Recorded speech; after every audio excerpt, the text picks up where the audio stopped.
Hi, I'm Jay Mendez Napier. Maybe the government shut down your art class, so we're going to go ahead and learn, or should I say relearn for some of my students, one-point perspective. Keep it simple. In perspective, you're going to need three things.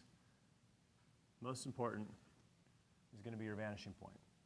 So our vanishing point is going to be right here, and we're going to go ahead and do level one. Level one is 7 squares across the page. So if you can, go ahead and find any kind of pencil that you can erase and a piece of paper, then you're going to go ahead and follow this. We're going to go ahead and do 7 different sized squares across the page. And we're going to put them in just various places. All right, so you found your white piece of paper, your pencil that you can sharpen, or maybe it's mechanical, as long as you can erase it. Then we're going to go ahead and take 7 squares, place them across our paper, and make sure we have a vanishing point.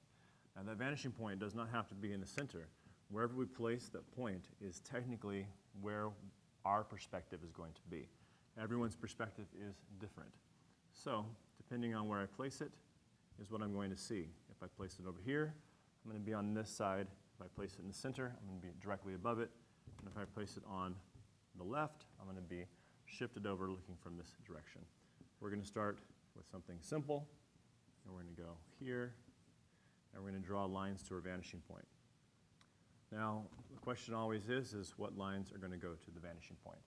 I like to think that if every single corner had an eyeball on it, connect those dots. If it can see the vanishing point, then it's going to run to the vanishing point. If it can't see it, it does nothing. So these three all can, this one cannot, this one can, this one cannot, these can, these cannot. And don't worry about making the lines perfectly straight. We're just going to go ahead and get a general direction. A lot of people want to use a ruler. Not necessary. We're in level 1. We'll get to that later. Excellent. We've done that, every single one of these, and now we're going to go ahead and close it up.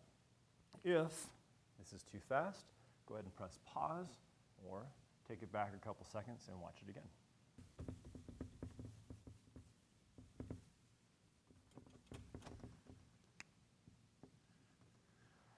Typically, the most difficult part of all of this is trying to figure out where to close this off. I'm going to go ahead and make a larger square so we can watch this. That runs and can see, that one runs because it can see, and that one runs, this one cannot. If we remember just basic principles, mathematics, right? So I already brought up math. It happens all the time in perspective. This is parallel to that, this is parallel to that, it's a square. We're going to do the same thing in the background. Parallel, parallel, parallel. And wherever it hits this point, it's going to be parallel to what's in front of it.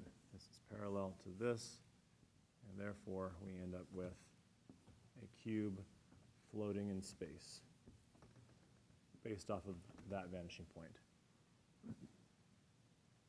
Do that again. This one can see, this one cannot, this one can see. Parallel, parallel, parallel. You have your cube in space. The question then becomes, how far back do I make my line? And it's completely up to you.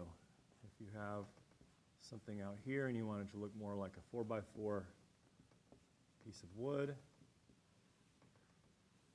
as opposed to maybe a stick of butter,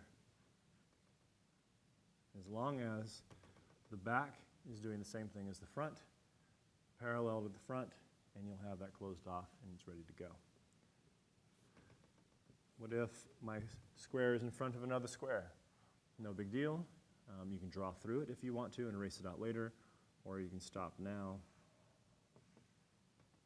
It kind of just depends on how far back you want it to go. I'm only going to go this far back, and this is why we use our eraser, to be able to clean up whenever we're finished with all 7 of our squares.